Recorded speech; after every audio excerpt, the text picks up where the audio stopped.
ஏனென்றால் ஜெபத்தில்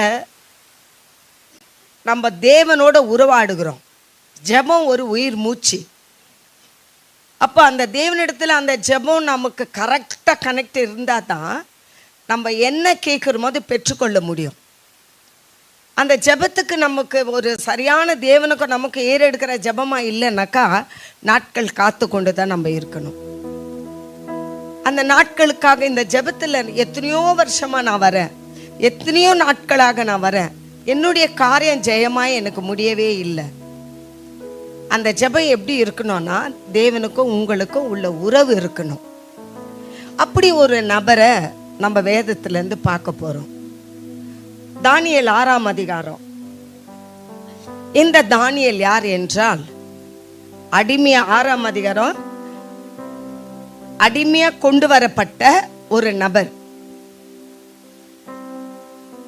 அவர் அடிமையா கொண்டு வரப்பட்டு எந்த ஒரு காரியத்துக்கும் தேவனுக்கு முன்பாக நான் தேவனையே தான் முன்பாக வைப்பேனே தவிர ராஜா சொல்றதுக்கெல்லாம் நான் தலையிட மாட்டேன், அதுக்கு ஒத்து போக மாட்டேன். நான் அப்படி இருந்ததுனால ராஜாவுடைய நோக்கம் என்னன்னா நல்லா கறி மீன் எல்லாம் போட்டு பலச்சாலியாக ஆக்கி யுத்தத்துக்கு தயார் பண்ணுவோன்றது ராஜாவுடைய நோக்கம். ஆனால் தானியேலோ நான் அதை எதுவுமே சாப்பிட மாட்டேன், நீங்கள் அங்கே விற்கிறதுக்கு படிச்சுட்டு கொண்டு வருவீங்க, வெறும் பருப்பு, அதை நான் சாப்பிட்றேன், நான் எப்படிக்கிறேன்னு பாருன்னு சவால் விட்ட ஒரு நபர். ஆனால் இங்கே வசனம் 1ஆம் வசனம் என்ன சொல்லுது? 6ஆம் அதிகாரம் 1ஆம் வசனம், ராஜ்யம் முழுவதையும் ஆளும்படிக்கு தன் ராஜ்யத்தின் மேல் 120 சேனாதிபதிகளையும். ஒரு ராஜா அவர் அந்த நாட்டையே ஆளணும்னா ராஜாக்கு அடுத்து மந்திரி, மந்திரிக்கு அடுத்துன்னு சொல்லி அப்படி வந்தாதான் அந்த ராஜ்யத்தை ஆள முடியும். வெறும் ராஜாவா மேலே உட்காந்து ஆள முடியாது. அதுக்கு அடுத்து ராஜாவுக்கு நஷ்டம் வராதபடிக்கு அந்த சேனாதிபதிகள் கணக்கு ஒப்புவிக்கிறதுக்காக அவர்களுக்கு மேலே 3 பிரதானிகளையும் ஏற்படுத்துவது தரிவுக்கு நலமென்று கண்டு இவர்களில் தானியேலும் ஒருவன். இந்த 3 பேரை அந்த ராஜ்யத்துக்கு ஆட்கள் வேணும், அதை பார்த்துக்கிறதுக்கு, வேவு பார்க்க, எல்லாம் நல்லபடியாக நடக்குதா அப்படின்னு சொல்லி பார்க்க. நல்லா நினச்சிக்கோங்க, யோசேப்புக்கும் தானியேலுக்கும் தேவனுடைய கிருபை, அவங்க தேவனோடு இருந்ததுனால தான் எல்லாவற்றையும் அவங்களால ஜெயிக்க முடிஞ்சுது. அப்போ இந்த 3 பேரில் தானியேலும் ஒருவனாக இருக்கிறான். அதுக்கு காரணம் என்னன்னா, அடுத்த வசனம் படிங்க.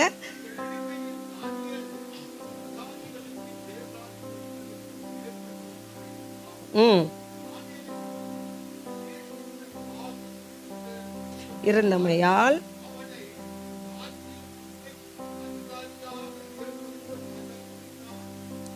பாருங்க, இவருக்குள்ள என்ன இருந்தது? விசேஷித்த ஆவி இருந்தது.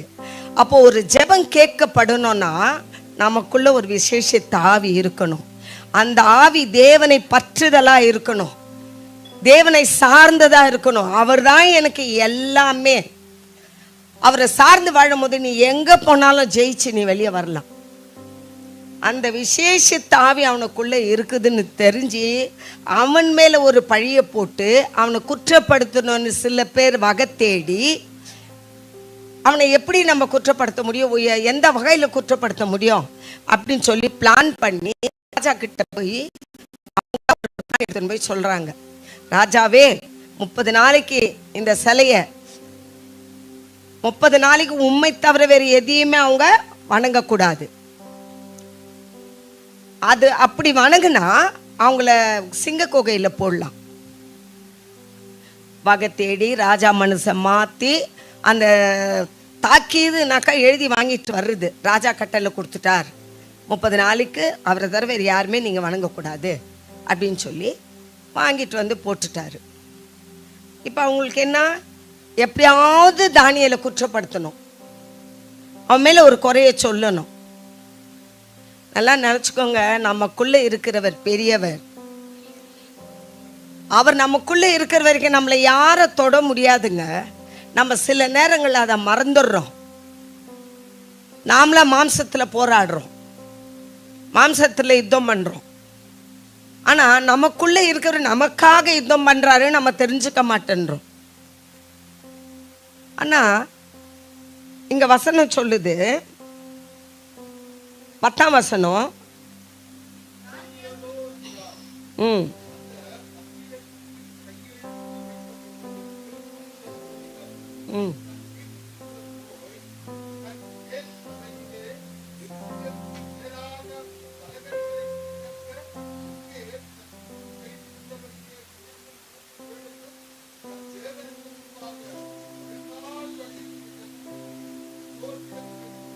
ஆமென். ராஜாவுக்கு பயந்தாரா? இல்லை. எப்போவுமே 3 வேளையும் அவரை துதிக்கிறது போல ஆண்டவரை துதிக்க ஆரம்பிக்கிறோம். என்ன நடந்தாலும் எனக்கு ஒருவர் இருக்கிறார், அவர் பார்த்துக்குவார். நம்ம சில நேரங்களில் நம்மளுடைய வீக்னஸ்ஸு, இதை கடந்து வந்தவ தான் நான், அப்படியே இது ஆண்டவர் மேலேயே நான் நம்பிக்கை வச்சு இங்கே வந்து நான் பேசலை. நானும் அந்த மாதிரி தவறி இருக்கேன். எவ்வளோதான் ஜெபம் பண்ணுறது, எவ்வளோதான் ஆண்டவர்கிட்ட போகிறது, இந்த முடிவுக்கு ஆண்டவர் காப்பாற்ற மாட்டார், ஒரு மனுஷனை நாடினா தான் என்னை காப்பாற்றுவான். இப்படியெல்லாம் எனக்கும் குழப்பங்கள் வந்திருக்கு. ஆனால் தானியேல் என்னன்னா, என்ன பண்ணுற எனக்குள்ளே இருக்கிறவர் அவர் பார்த்துக்கிறார், அவர் பெரியவர், அவர் நடத்துவார். அழகாக ஆண்டவர் ஆராதிச்சு துதிச்சா, இடைவிடாமல் ஆராதிச்சா. அவனுக்குள் விசேஷித்தாவி இருந்தது, இடைவிடாமல் ஆராதிச்சார். அப்படி ஆராதிச்சு செஞ்சு கொண்டு இருக்கும் போது பார்க்குறாங்க, ராஜாவே அவங்க என்ன செய்கிறாங்கன்னா, நீங்கள் போட்ட கட்டளை அவன் மீறி அவங்க தேவனை துதிக்கிறான். ராஜாவுக்கு தானியேல் மேலே ஒரு கரிசனை இருந்தது. அதனால 14ஆம் வசனம் வாசிங்க.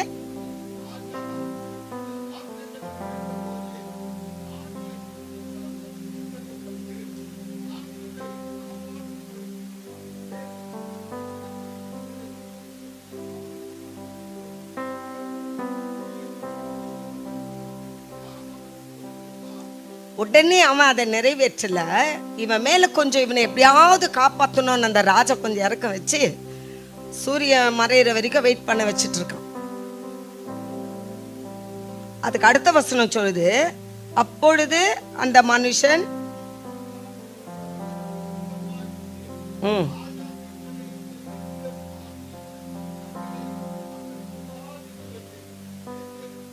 பெர்சியருக்கும் பிரமாணமாய் இருக்கிறது என்று அறிவீராக.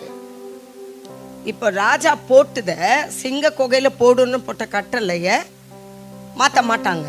போட்டுது தான். ராஜா இப்ப என்ன செய்வாரு?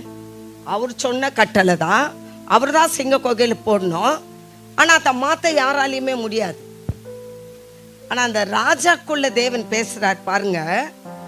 அப்பொழுது ராஜா கட்டளையிட்ட அவர்கள் தானியேலை கொண்டு வந்து அவனை சிங்கங்களின் கெபியில் போட்டார்கள்.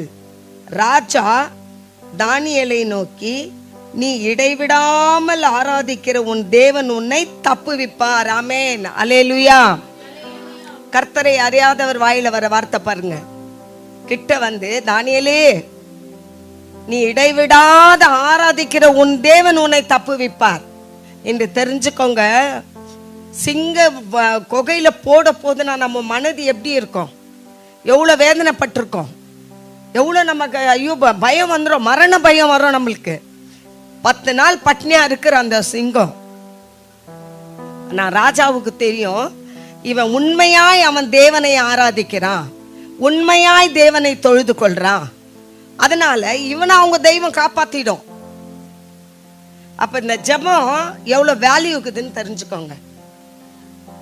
என்ன நடந்தாலும் நம்ம முதல்ல நம்ம செய்ய வேண்டியது முழங்கால் படிட்டு ஆண்டவர்கிட்ட நீங்க ஒப்பு வச்சிடுங்க. அப்பா என் காரியம் எப்படியா இருக்கு. சிங்க குகையில போடக்கூடிய சூழ்நிலையில கூட பயப்படாம எழுதி போட்டுட்டாங்க. இந்த 30 நாளைக்குள்ள யாராவது அவங்க தெய்வங்களை துதிச்சா சிங்க குகையில போடுவாங்கன்னு சொல்லி நோட்டீஸ் போர்டு போட்டோம். பயப்படல தானியேல். அப்போ ராஜாக்கு தெரிஞ்சிடுச்சு, இவ்வளவு ஒரு உண்மையா இருக்கானே, அவங்க தெய்வத்து மேல இவ்வளவு ஒரு இதுவா இருக்கானே இவன் சொல்லி அவனுக்குள்ள ஒரு பயம் வந்து, நீ இடைவிடாத ஆராதிச்ச தெரியுமா, அந்த தேவன் உன்னை தப்புவிப்பார். ஆமென். அப்ப நம்ம ஜெபங்கள் எப்படி இருக்கணும்ன்றது நீங்க நினைச்சு பாருங்க. இடைவிடாத நீங்க ஆராதிக்கணும். விசேஷித்த ஆவி உங்களுக்குள்ள இருக்கணும். அந்த ஆவிக்குள்ள, பரிசுத்த ஆவிக்குள்ள அசுத்தாவி உள்ள நுழையாத மாதிரி பார்த்து கொள்ளணும். நீங்க நல்லா ஆராதிச்சு ஆண்டவர் மேல ஃபெய்த்தா இருப்பீங்க. எனக்கெல்லாம் அப்ப என்ன நேரிடும் தெரியுமா, நல்ல ஒரு இடத்துல ஊழியம் பண்ணி பல பேருக்கு விடுதலை, கட்டுகை எல்லாமே உடைஞ்சு எல்லாம் நல்லபடியா மன திருப்தியோட ஆண்டவர்கிட்ட, ஆண்டவரே இவ்வளோ பேருக்கு சுகம் கொடுத்தீங்க, இவங்களை விடுதலை கொடுத்தீங்க, ரொம்ப நன்றி அப்பான்னு தெளிவா வீட்டுக்கு வருவேன்.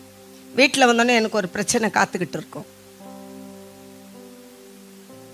அங்க செஞ்சதெல்லாம் இங்க ஜீரோவா போயிடும்.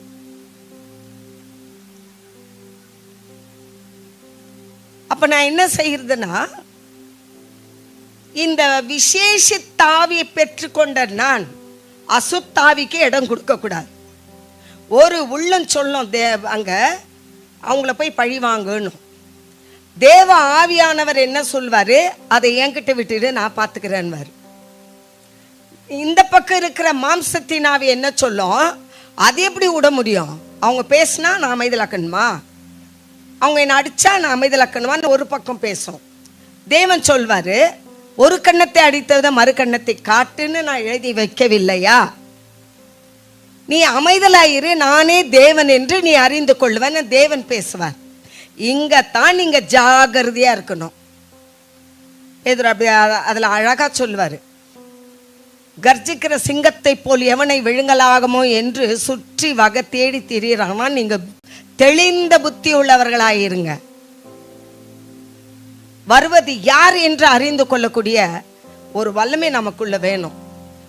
என்னை பழி வாங்க வராங்களா, என்னை அவமானப்படுத்த வராங்களா, இல்ல தேவ மனுஷி என்று என்னை ஏற்றுக்கொள்ள வராங்களா? அந்த ஒரு காரியம் நம்ம கிட்ட இல்லைன்னா கொஞ்சம் கஷ்டம்தான். தானியேலை போல விசேஷத்தாவியை பெற்றுக்கொள்ளுங்க.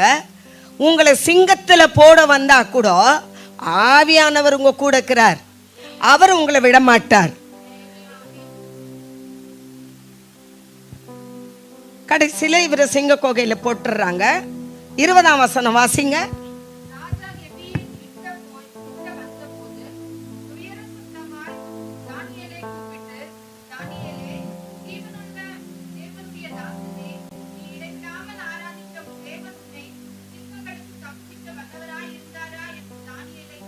ஆமென். எப்படி கேட்கிறார் பாருங்க. ஒரு ராஜா சிங்க கோகையில போடணும்னு ஒரு சட்டம் போட்ட ராஜா, அவர் போய் எப்படி கேட்கிறாரு. அப்போ ஒரு மனுஷனை பார்க்கும் போது நம்ம எப்படி இருக்கணும்னா, விசேஷித்த ஆவி உள்ளவர்களாய், உங்களுக்குள்ள இருக்கிற ஆவியை பார்த்து சத்துரு வெக்கப்படணும். இந்த மனுஷங்கிட்ட நம்ம போகக்கூடாது, இந்த மனுஷனுக்குள்ள விசேஷ தாவி இருக்கு, அவனை நம்ம தீண்டனா நமக்கு ஆபத்து வரும் அப்படின்னு சொல்லி நம்மளை கண்டா சத்துரு பயப்படணும். நாம சத்துரு பக்கம் போயிடக்கூடாது. அந்த வசனம் எனக்கு ரொம்ப பிடிக்கும். எனக்கு ராஜா கெபியின் கிட்ட வந்த போது துயர சத்தமாய் தானியேலை கூப்பிட்டு, தானியேலே, ஜீவனுள்ள தேவனுடைய தாசனே, நீ இடைவிடாமல் ஆராதிக்கிற உன் தேவன் உன்னை சிங்கங்களுக்கு தப்புவிக்க வல்லவராய் இருந்தாரா? பாருங்க, அந்த வார்த்தை அவருக்கு தெரிஞ்சிடுச்சு, இவனை தப்பு விப்பாரு. ஏன்னா அவன் இடைவிடாம ஆராதிச்சுட்டு இருக்கான், அவனுக்குள்ள விசேஷ தாவி இருக்கு. அதனால அவன் சேத ஆக மாட்டான் ராஜாக்கு தெரியுது. ராஜா உள்ளத்திலையும் தேவன் பேசுவார். அவன் சிந்தனையை மாற்றக்கூடியவர் நம் தேவன். துயர சத்தமாய், தானியேலே, தேவனுடைய தாசனே. அப்ப தேவனுடைய தாசன் அவனுக்கு தெரிஞ்சு இருக்கு. இதை தாங்க நாம பெற்றுக்கொள்ளணும். ஒருவனை தொட நினைச்சா அவன் தேவனுடைய தாசன், அவனை நம்ம தொடக்கூடாது, அவன் மேல பழி போடக்கூடாது. தேவன் அவரோடு கூட இருக்கிறார். அந்த ஒரு வல்லமையை உங்களுக்குள்ள நீங்க தருத்தீங்களா, சத்துருவை ஈஸியா ஜெயிக்கலாம். நீங்க நீங்க ஆராதிச்சுட்டு வர அந்த தேவன் உங்களை சிங்கங்களுக்கு தப்பு வைப்பார். அடுத்த வசனம் வாசிங்க.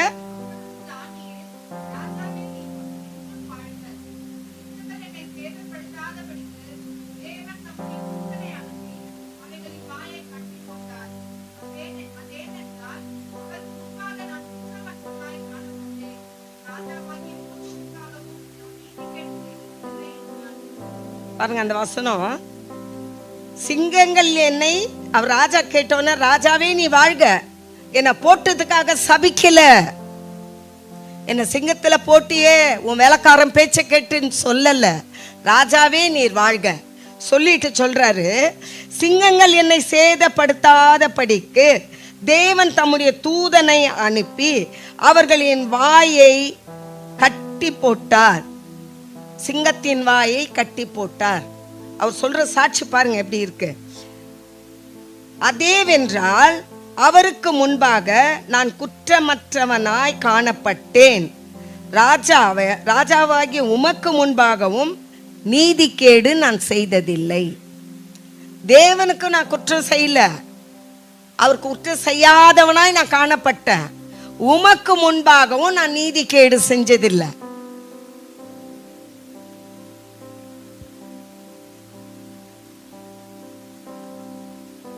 அப்பொழுது ராஜா தன்னில் மிகவும் சந்தோஷப்பட்டு தானியேலை கெபியிலிருந்து தூக்கிவிட சொன்னான். அப்படியே தானியேல் கெபியிலிருந்து தூக்கிவிடப்பட்டான். அவன் தேவன் பேரில் விசுவாசித்திருந்தபடியால் அவனில் ஒரு சேதமும் காணப்படவில்லை. சும்மா நினைச்சு பாருங்க, நாய்கிட்ட போனால பயமாகுது, கடிச்சிடுமான். 10 நாள் பட்டினி போட்ட சிங்கங்க ஒரு சேதம் கூட அவரை பண்ணலையா. இப்ப நீங்க கேட்கலாம், நாங்க பைபிள்ல தாங்க வாசிச்சுக்கிறோம், இது அந்த காலத்துக்குங்க, இந்த காலத்திலயும் நடந்தது.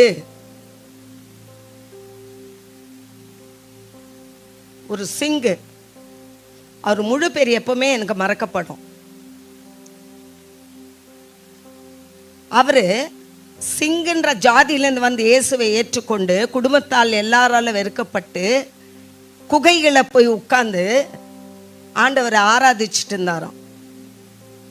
குடும்பம் அவங்கள தள்ளி வச்சிடுச்சு, விஷம் கூட கொடுத்துட்டாங்க அவருக்கு சாகிறதுக்கு. எந்த இடத்துல செத்தார், எப்படி அடக்கம் பண்ணாங்கன்ற யாருக்குமே தெரியல. ஆனா அவர் அப்படி ஆராதனை பண்ணின்னு இருக்காரா, சிறுத்தை நின்றுட்டு பார்த்துட்டு இருக்கான். இந்த காலத்துக்கு ஒரு சிறுத்தை ஒரு மனிதனை பார்த்தா விட்டு வச்சிடுமா? அவர் ஒன்னும் செய்யலையா, கண்களை மூடி மறுபடியும் ஆண்டவரை ஆராதிச்சார். இந்த ஜீவன் உமக்கு போறது அந்த போட்டோம், கண்ணை திறந்து பார்க்குறாரு, சிறுத்தை போயிட்டு இருக்காங்க அவ்வளோ தூரத்துக்கு. இதுக்கு எல்லாம் காரணம் என்ன தெரியாங்க? நம்ம ஜெபம், நம்மளுடைய ஜெபம், தேவனோட உறவு. இவர் என்ன சொன்ன, நீதிகேடு செய்யாதவர், குற்றமற்றவர். ராஜாக்கும் ஏமாத்தல, தேவனையும் ஏமாத்தல. அதனால சிங்கங்களில் வாயை கட்டி போட்டார். இன்னைக்கு நினைச்சுக்க, உங்களுக்கு இது போல உலகத்துல உங்களை கடிச்சு கடிச்சு கொதிரணும், உன்னை பிரச்சனை பண்ணிக்கிட்டே இருக்கணும், உன்னை அழிக்கணும், உன்னை துரத்தணும், உன் மேல மேல மேல மேல கல்லு வைக்கணும். இந்த காலகட்டத்தில் உனக்கு ஒரு பிரச்சனை அப்படி இருந்தா, தானியேலை போல 3 வேளையும் ஜெபித்து தேவனோட உறவாடி அவர் மீது நம்பிக்கை வைத்து தேவனையே நீ சார்ந்து இருக்கும் பொழுது தேவன் அந்த உன்னை கடிக்க வர சிங்கங்களில் வாயை கட்டி போடுவார். எதற்குமே பயப்பட தேவையில்லை. நமக்குள்ள இருக்க ரொம்ப பெரியவருங்க, நான் சோர்ந்து போய் நான் ஒரு முடிவெடுப்பேன், இல்ல ஆண்டவரே நான் இப்படி விட்டுற மாட்டேன். அடுத்து கரெக்டா 3 மணிக்கு எனக்கு அந்த தூக்கம் தெளியும், அவர் பேச ஆரம்பிப்பார். எங்க போனோம் எங்க போக கூடாது, நான் தான் முடிவு எடுப்பேன். இல்ல ஆண்டவரே நான் போக மாட்டேன், நான் செய்ய மாட்டேன். அந்த 3 மணிக்கு அவர் ஒரு வசனம், ஒரு பாடல், நான் ஜெபிக்கும் போது என் உள்ளத்துல பேசிய ரூட்டே மாத்துவார்.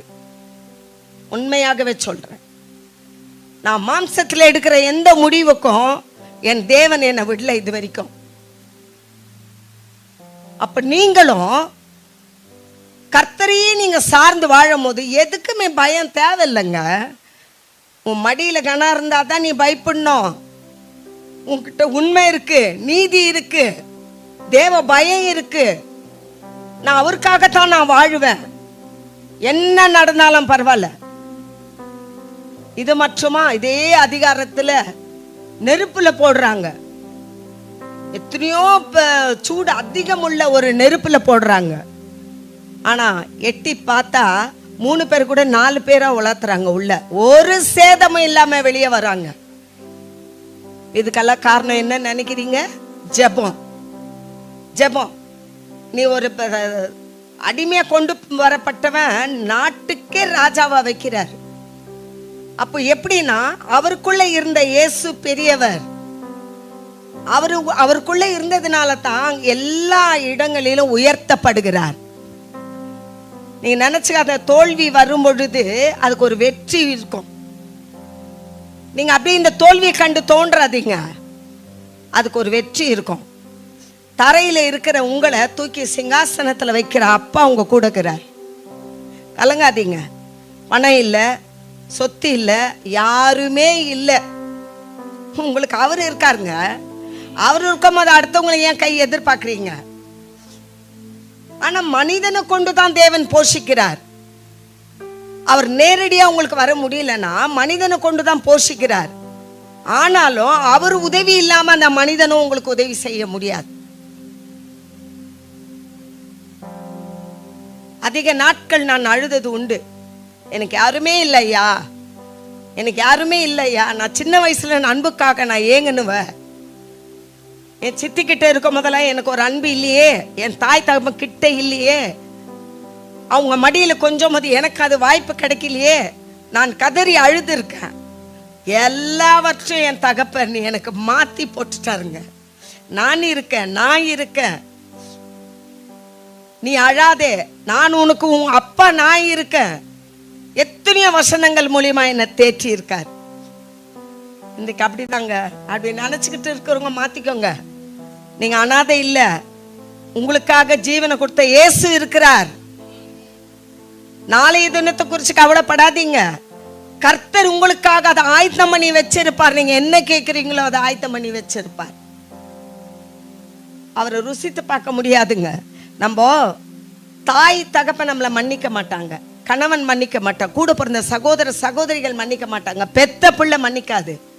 ஆனா நீ எத்தனை முறை தப்பு பண்ணாலும், அம்மா நீ வாமா, நீ என் பிள்ளைம்மா, நாக்குறம்மா உனக்கு மன்னிக்க, உன்னை மறுபடியும் நரகவாசலுக்கு போகாதபடி பரலோக வழியை காட்டுற அப்பாங்க நம்ம அப்பா. மனிதன் என்ன நினைப்பான் தெரியுமா?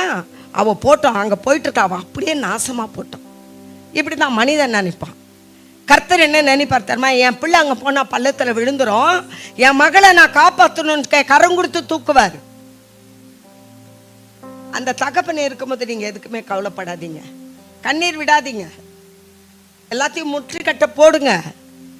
இனிமே நான் அழமாட்டேன், எங்க அப்பாக்குறாரு எனக்கு, என் கண்ணீரை துடைக்கிற தகப்பனு, களிப்பாய் மாற்றுகிறவர் அவரு இருக்காரு எனக்கு. இந்த சின்ன காரியத்துக்காக நானே உட்கார்ந்து அழுதுகிட்டு இருக்கணும். அடுத்து பாருங்க, தானியேல் மேல் குற்றம் சாற்றின மனுஷரையோ வென்றால் ராஜா கொண்டு வர சொன்னான். அவர்களையும் அவர்கள் குமாரரையும் அவர்கள் மனைவிகளையும் சிங்கங்களின் கெபியிலே போட்டார்கள். அவர்கள் கெபியில் அடியிலே சேரும் முன்னே சிங்கங்கள் அவர்கள் மேல் பாய்ந்து அவர்கள் எலும்புகளை எல்லாம் நொறுக்கி போட்டது. தானியேலை போடும்போது ஒன்றும் பண்ணல. போடன்னு நீ பிளான் பண்ண தெரியுமா? அவங்க குடும்பத்தில் பிள்ளை மனைவி எல்லாரையும் கொண்டு போடுறதுக்கு வாசல்ல போகும்போது எகிரி பிடிச்சி உள்ள இழுத்துக்கிச்சான். இதுதாங்க நினைச்சதுக்கு, பிளான் கொடுத்ததுக்கு. நீ என்ன நினைக்கிற அதுதான் உனக்கு நேரிடும். நீ யாரை அழிக்கணும்னு நினைக்கிற நீ தான் அழிவ. நமக்கு எல்லாமே எழுதி கொடுத்து தெரிஞ்சு நீ செய்யற தப்புக்கு 10 மடங்கு தண்டனை, நானா இருந்தாலும்.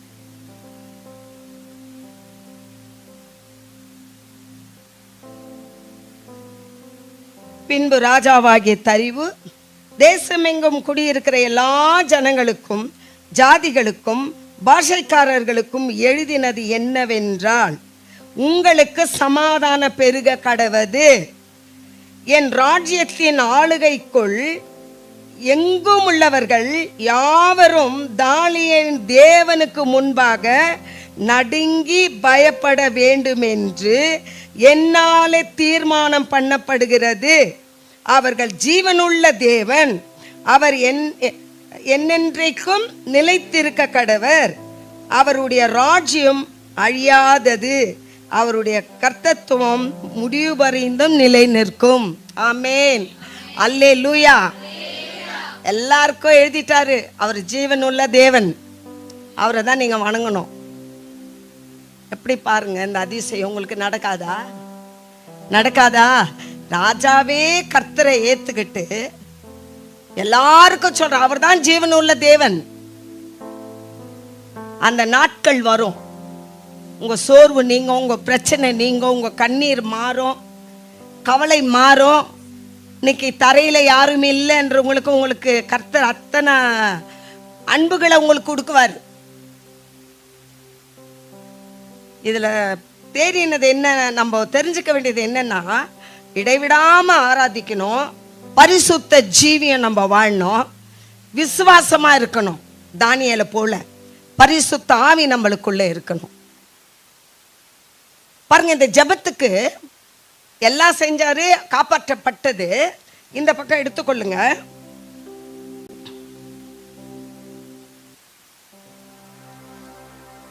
ஒன்பது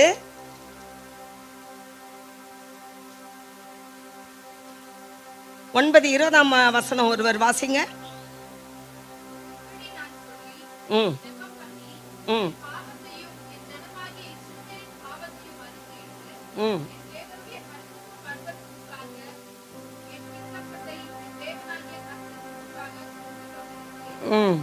அப்படி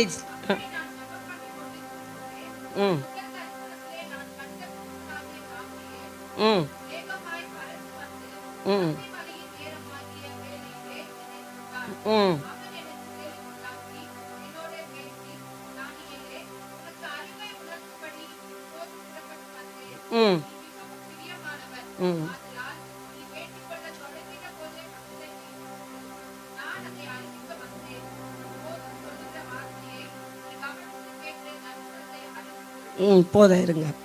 இங்க தேசத்துக்காகவும் தன்னுடைய குடும்பமோ தான் செஞ்ச தவறோ எல்லா பாவ அறிக்கையிட்டு தேவனுக்கு விண்ணப்பம் செலுத்துறார்.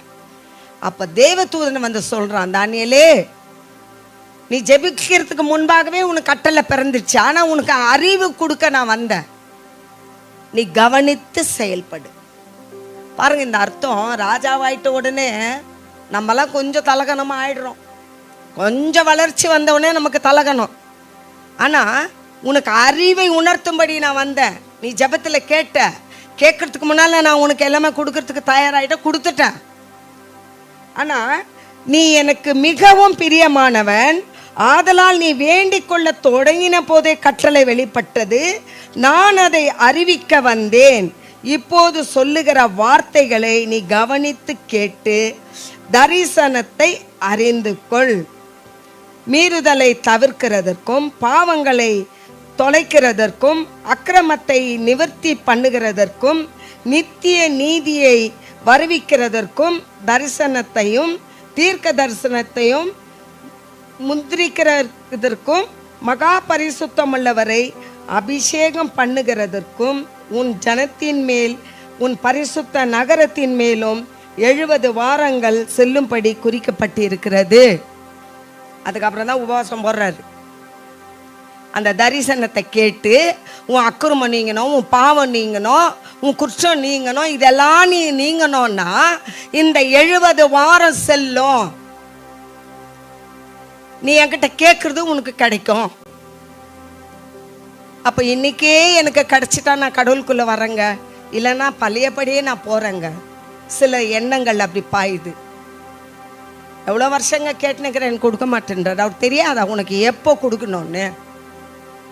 அன்னாளுடைய கர்ப்பத்தை அடைத்தவர் 1 கேட்டா 5 கொடுத்தார். விட்டுருல. ஒரு குழந்தை கேட்ட 5 குழந்தை கொடுத்தவர் நமக்கு தேவைகளை சந்திக்க மாட்டாரா? நிச்சயமா சந்திப்பாரு. நீ தேவனுக்கு வேணும்னு கர்த்தர் ஒரு முடிவெடுத்தால் பாடுகள் நிச்சயம். நான் வர வசந்த கேட்கவே அந்த காதுல விட்டுருவேன், என் வேலையை நான் பார்ப்பேன்னு இல்ல. பாடுகள் உபத்திர குகையிலிருந்து தான் உங்களை தெரிந்து கொள்றாரு. எல்லா செல்வத்தையும் கொடுத்துட்டு உங்களை கூப்பிட மாட்டாரு. நீ அதனுடைய கஷ்டங்களை அறிந்து கொள்ளணும். பணத்துக்கு என்ன கஷ்டம், மற்றவங்கள்ட்ட அன்புக்கு என்ன கஷ்டம். ஒரு அன்பு வெறுக்கும், ஒரு அன்பு நேசிக்கும், ஒரு அன்பு தள்ளும். எல்லாமே எனக்கு இப்பவே வந்துடணும்னு இல்லை. அன்பா இருக்கிறவங்க அன்பாவே இருக்கணும்னு இல்லை. தேவனை நான் சிருஷ்டித்த யாரையாவது ஒரு பிள்ளையை நான் தண்டிச்சேன்னா அந்த பிள்ளையை நான் மிகவும் நேசிக்கிறேன்னு அர்த்தம். வசனம் அப்படித்தான் சொல்லுது. இன்றைக்கு தெளிவாக தெரிஞ்சுக்கோங்க, ஜெபம் என்பது ரொம்ப முக்கியம், ரொம்ப முக்கியம். அந்த ஜெபம் எப்படி இருக்கணும்? தேவன் ஏற்றுக்கொண்டு பதில்.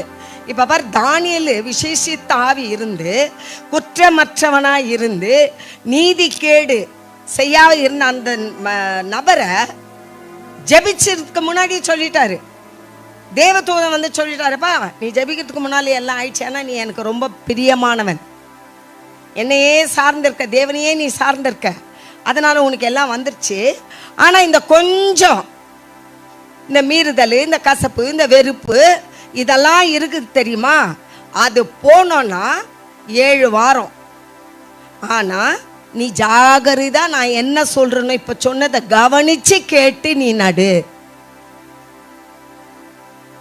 இப்ப நம்மளோட அக்கிரமம் நீங்க என்னன்னா அவர் இடத்துல காத்திருந்து ஜெபிங்க. இப்ப எப்படி தெரியுமா ஆயிட்டுக்குது? இப்போ என் வீடு நல்லா இருக்கணும், என் பிள்ளை நல்லா இருக்கணும், என் பிள்ளை பண கஷ்டம் இல்லாம இருக்கணும், என் அண்ணன் தம்பி கஷ்டம் இல்லாம இருக்கணும். பாருங்க, ஒரு அப்பம் இதை சாப்பிடுங்க எல்லாருமே நம்ம சகோதர சகோதரிகள் தான். ஒவ்வொரு சபையில் இந்த சபையிலேருந்து பொண்ணும் எடுக்க மாட்டாங்க, பொண்ணும் கொடுக்க மாட்டாங்க. ஏன்னா சகோதர சகோதரிகள். ஒரு அப்பா பிள்ளைங்க. நம்ம ஒரு சபையில் ஒருத்தருக்கு உபத்திரமோ பிரச்சனையோ வியாதியோ பண கஷ்டமோ எது வந்தாலும் ஒருவருக்கு ஒருவர் நீங்க ஜெபம் பண்ணுங்கள் என்று வேதத்தில் சொல்லுது.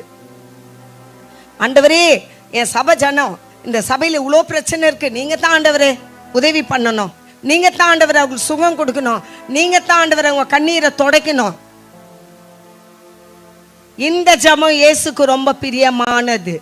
ஒருவர் பாரத்தை ஒருவர் ஏற்றுக்கொண்டு இயேசுவின் பிரமாணத்தை நிறைவேற்றுங்கள் என்று வசனம் சொல்லுது. அப்போ ஒருவருக்கு ஒருவர் நீங்க ஜெபிச்சுக்காம தனக்குத்தானே ஜெபிச்சா நீடித்த நாட்கள் தான் பதில் வரும். நீ யோபு மற்றவர்களுக்காக சிறையிருப்பு ஜெபம் பண்ணதுனால தான் அவருடைய சிறையிருப்பே மாறுச்சு. உன் சிறையிருப்பு மாற வேண்டும் என்றால் யாரெல்லாம் பாரத்தோட கண்ணீரோட உங்ககிட்ட வந்து சொல்றாங்களோ, அம்மா எனக்கு இந்த பிரச்சனை, அக்கா எனக்கு இந்த பிரச்சனை, எனக்கு இது உதவி பண்ணுங்க, அவங்களுக்காக முழங்கால போட்டு ஜெபிங்க. சபைக்காக ஜெபிங்க, தேசத்துக்காக ஜெபிங்க. சபை உடைஞ்சு போற சூழ்நிலைக்குதா, அந்த சத்துருவை ஜெபிச்சு வெளியேத்துங்க. என் சபையை தொடக்கூடாது ஆண்டவரே. இந்த ஜெபங்கள்ல நீங்களே தேவனோட பேசுவீங்க, தேவ தூதன் உங்களோட பேசுவார். நாங்க சொல்லி கொடுக்க வேண்டிய வேலையே இல்லை, உங்ககிட்டயே பேசுவார் நீங்க என்ன செய்ய வேண்டும் என்று. அவருக்கு இப்பொழுது விளைச்சல் அதிகம், வேலையாட்கள் கம்மி.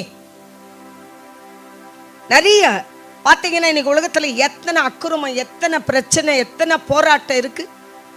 அதுதான் விளைச்சல். ஆனா அறுவடை செய்ய ஆட்கள் இல்லை. துணிஞ்சு இறங்க மாட்டேன்றாங்க, துணிஞ்சு செயல்பட மாட்டேன்றாங்க. போட்டி போறாம என் தேவனுக்காக என்ன வேணாலும் நான் சகிச்சுக்கிறேன், எங்க அப்பா என் கூட இருக்கிற அந்த உணர்வு உங்களுக்கு வந்ததுன்னா எல்லாத்தையும் தூக்கி போட்டுருவீங்க.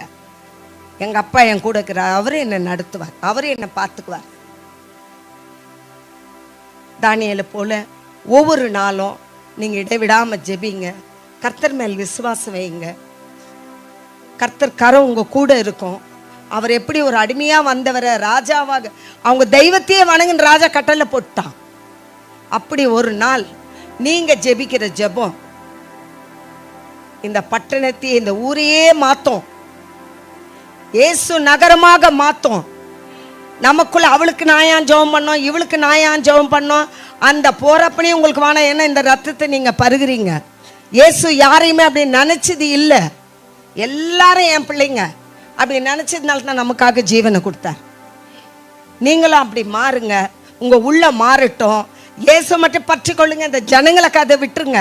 அவர் என்ன சொன்னாரு, நீங்க அன்பு செலுத்துங்கன்னாரு, நேசிங்கன்னாரு, உதவி செய்யுங்கன்னாரு, தாகம் வந்தா தண்ணி கொடுனாரு. அதை பண்ணிட்டு நீங்க போய்கிட்டே இருங்க. அவருடைய வழியை நீங்க பின்பற்றுங்க. அவர் உங்களை எடுத்து பயன்படுத்துவார். இன்னைக்கு யாரும் இப்படி உட்கார மாட்டீங்க. வெள்ளை துணி போட்டு உட்காந்துங்களாம் ஒரு நாள் ஊழியக்காரா எழும்புவீங்க. கர்த்தருக்கு ஊழியம் செய்வீங்க. அதுக்கு இடம் கொடுங்க. தேவன் உங்களை தொடும்படியாக, தானியேலை தொட்டது போல உங்களை தொடும்படியாக, என் அப்பாவுக்காக நான் இறங்கி செய்கிறேன்னு வரும்பொழுது ஞானத்தை அவர் கொடுப்பார் உங்களுக்கு. ஆமென்.